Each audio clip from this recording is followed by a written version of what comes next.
Are we go okay? Yeah. You're the steering, the rudder man. Got these little divots in the floor to help with these bars. Welcome back to Strong's Garage. Yeah, you got Matt and Jim here. Now for something completely different. Yeah, but more of the same. Yeah, we're going to do some tool recovery. Yeah. People wonder how these old tools came to be and look at them and see that we have quite a few, but it takes years and years of collecting and looking and one Lots at a time. of muscle to move them. And yeah. So this episode, we're going to take you on a little adventure where we go and collect some antique machinery from an old machine shop. Like most of you folks see me and Jim on here, but this Strong's Garage is really takes a few to tango. Oh yeah. So my dad's really helpful here, and Ken, he helps us out a lot. He's the one who helped us come get this today, and also my wife Cassie, she helps a lot too. And so you know, they make it a little easier on a guy, especially now. Oh yeah. But anyway, we got this really neat book that I got here called Planers and Planer Practice, which will come in handy. Oh yes. And it's from 1927, but this is a reprint from 1936. There's a little library of all the various things on metalworking, but for today's video, this will come in handy. Basically, we can read you the premise of why this machinery exists. The purpose of a planer. The planer is a machine tool intended primarily for machining flat surfaces. Their truer words have never been said, yeah. But they're really kind of rare because they all got scrapped, and so we got the opportunity to save one from the scrap. Yeah. Also, we want to thank the patrons. We want to thank you, viewers, for viewing. Yeah, liking, subscribing, commenting. Yes, all of that.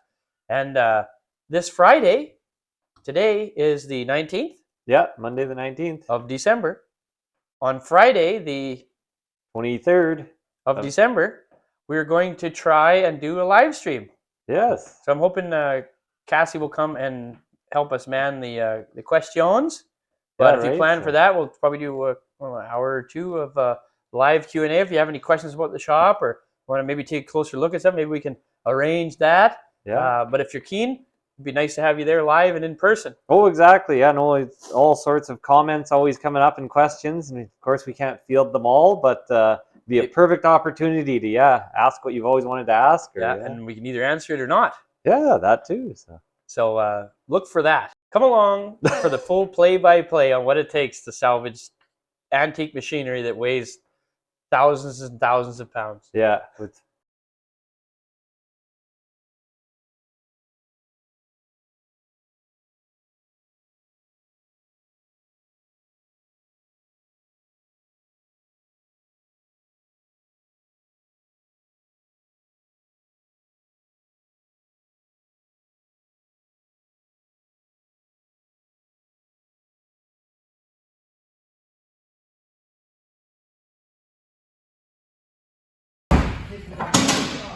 you go.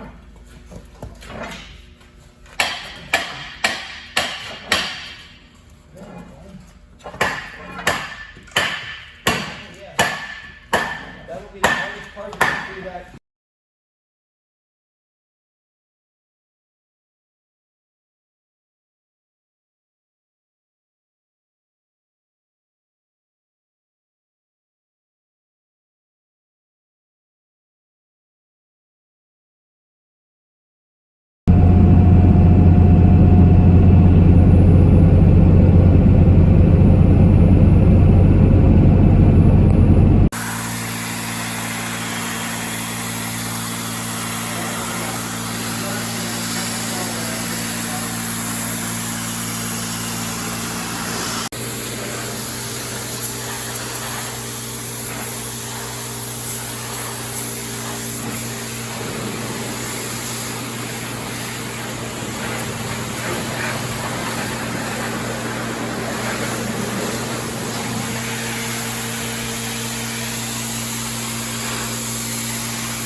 Jim.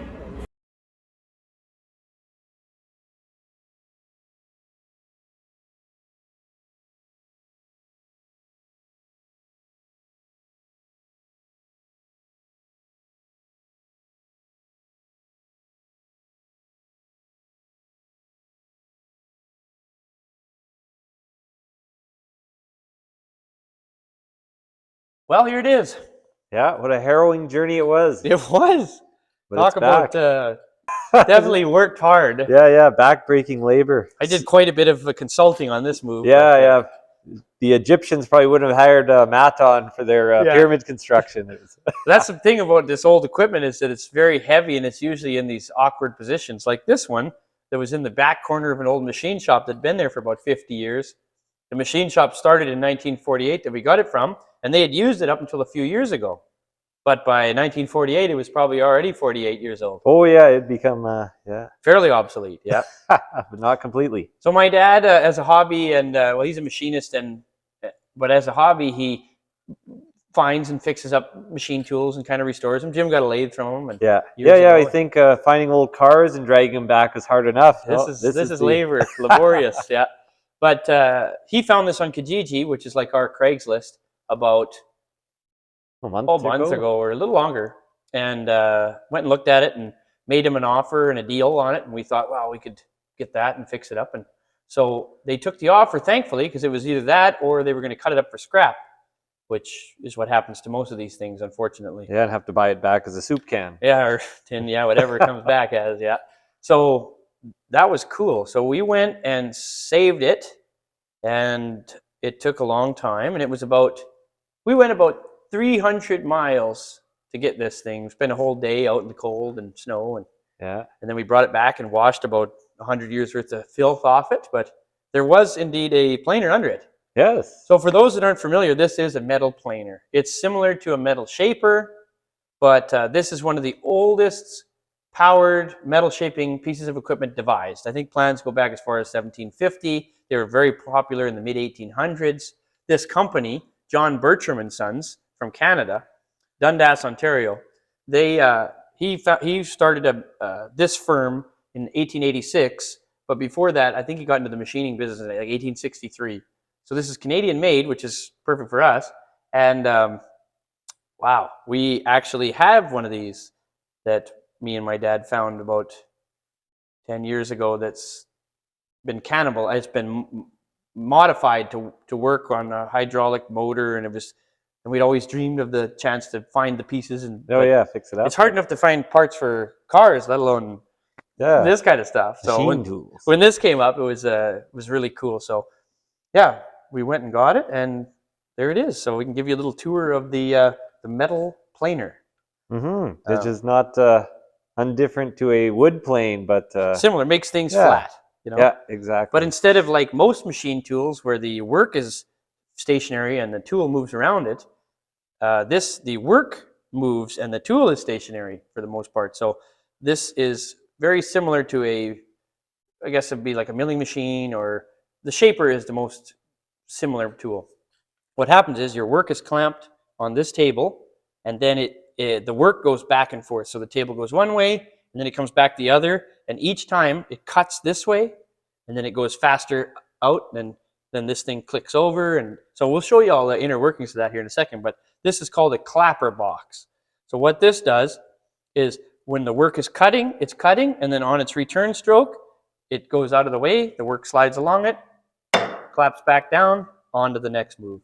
So this will be fun to get this thing going, but let's give them a little tour of this John Bertram and Sons metal planer. For those that aren't familiar, before the direct electric motor-driven tools of probably the mid-19-teens, late teens, it was very prominent, and up until the 30s or 40s, I guess, it was very prominent to run on what was called a line shaft, which would have one stationary, either electric engine, steam engine, gas engine, or something in the corner that ran a series of belts and pulleys on a line shaft system all over the shop, powering each piece of equipment.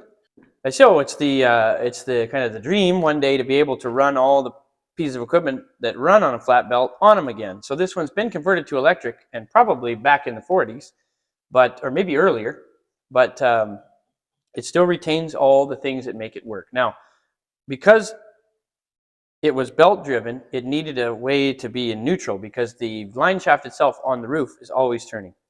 And it needs to be able to go back and forth. So the line shaft works on a premise on equipment that you have what's called a tight and loose pulley. So a tight pulley is what drives the machine. So it's connected to the machinery.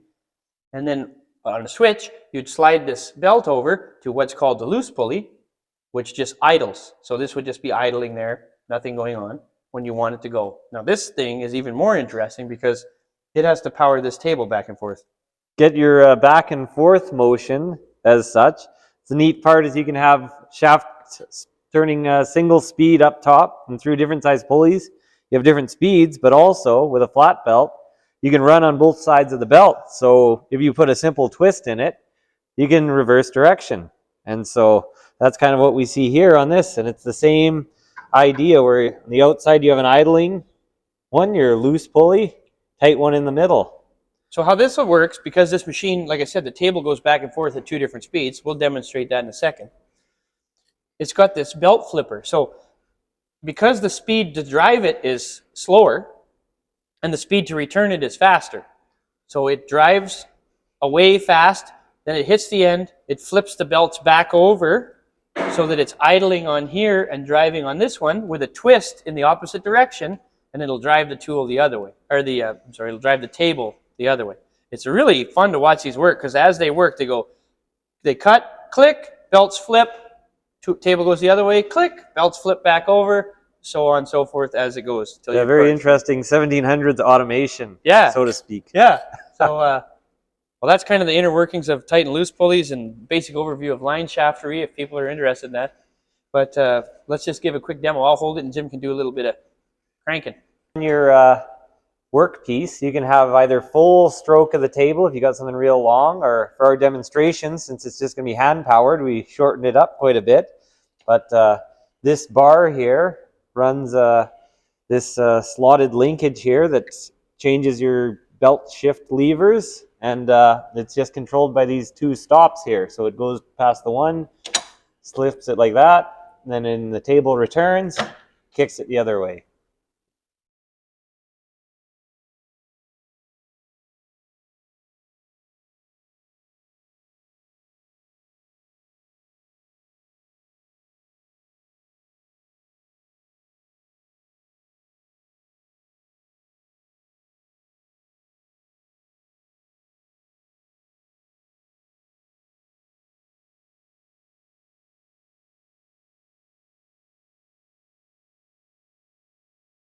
As you can see, this was converted to electric motor many, many years ago. Many moons, yes. Yeah, very nice job. Some of them are very crude conversions, but this one really, really quite well done. But what we have is the piece that, this is what's important, is this piece of these belts here, which are the corresponding belts to the bottom. This would have been on the line shaft. So all we'd have to do to replace this to run it on line shaft is take the electric motor off and run it off whatever belt in the past there. So just like a threshing machine. Yeah. And this old motor here, It's pretty cool. certainly wasn't pulled out of the Sears catalog 2 or 3 years ago. It's the Kimball Electric from Chicago, USA. But really neat. It's got, I believe this is air cooling intake. Then the exhaust here, or vice versa. Big fan. Large pull gear underneath. Oh yeah, the gear rack. Gear train, gear's in nice shape.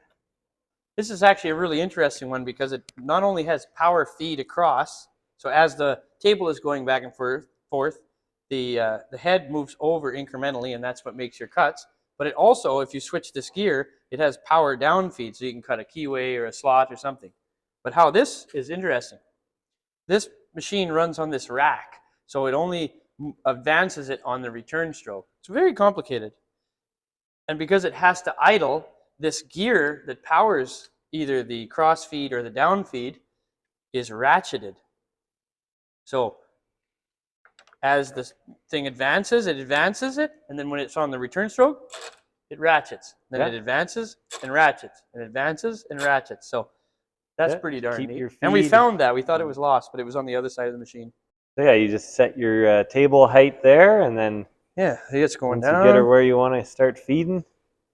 So everything is free. But like I said, what is so neat about this is that it wasn't sitting outside. Yeah, A and lot it of the was tools. working. It was working, Yeah. yeah.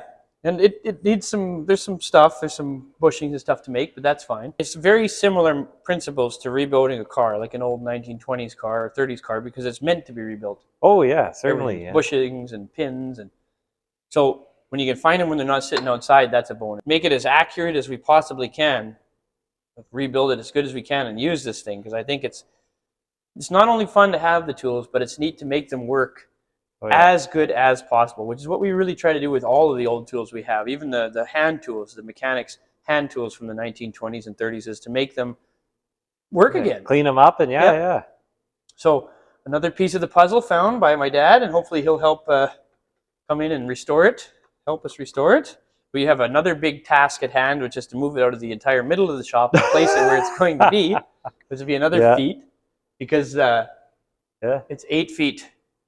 Where it's going is 96 inches, and this thing is 94. So it'll be just a straight shot thing. So hopefully it fits. Other than that, it's just a really neat old piece of heavy cast from days gone by. Yeah, just beautiful, ornate, and still ready to go to work. And really fun to watch work. So yeah, there's other videos on YouTube of metal planers working. If you want to just look up metal planer, if you're keen. Yeah. You know, Keith Rucker there he just restored one from the 1860s or 80s or something, and it's fixed up. But this one's slightly different. But this one's made in Canada, so that goes with our theme, and it wasn't 10,000 miles away. Which is, it'll be quite useful. It's funny, you see 80s and 90s CNCs hitting the dumpster, and this thing still 80s and 90s, 1880s and 90s. But so between this and some other stuff, I'm really hoping we can put together a line shaft one day in the future. Just got to keep finding belt pulleys and stuff, and the knowledge, like that knowledge is so far gone. There's lots of people that do it, and it's all I'm saying is the book, the way to do it with belt speeds and the right size pulleys and stuff. You used to be able to just go in a catalog and say, oh, I need a 12-inch pulley running a 6-inch pulley for this, and I need a 8-inch pulley running a 3-inch pulley for this, and just get the sizes you need. Well, now you got to go and try and find what the you pulleys need. So, and put it together. Anyway, that's enough whining about line shaft woes. Right. But anyways, something a little different today. It's not car related, but it's close. Yeah. So there you go. Well, there you have it. The planer is in the building. Yeah, and pretty functional. If we were to tie something down, I'm sure I'd have enough pull in me to the one gym power can really get after ease down. Oh, we got some gearing advantage and stuff too, right? Yeah. So, well, thanks. Thought it was fun. Something a little different than cars. Some of the machinery, and I think, like all of us, we all like things mechanical, no matter what, right? They're planes, trains, and automobiles. planers, trains, trains, and automobiles. Anyways, well, thanks for watching, folks. Thanks for subscribing and liking, and hope you, like I said, live stream on Friday. Maybe you can join us. You bet. We'll see you guys there.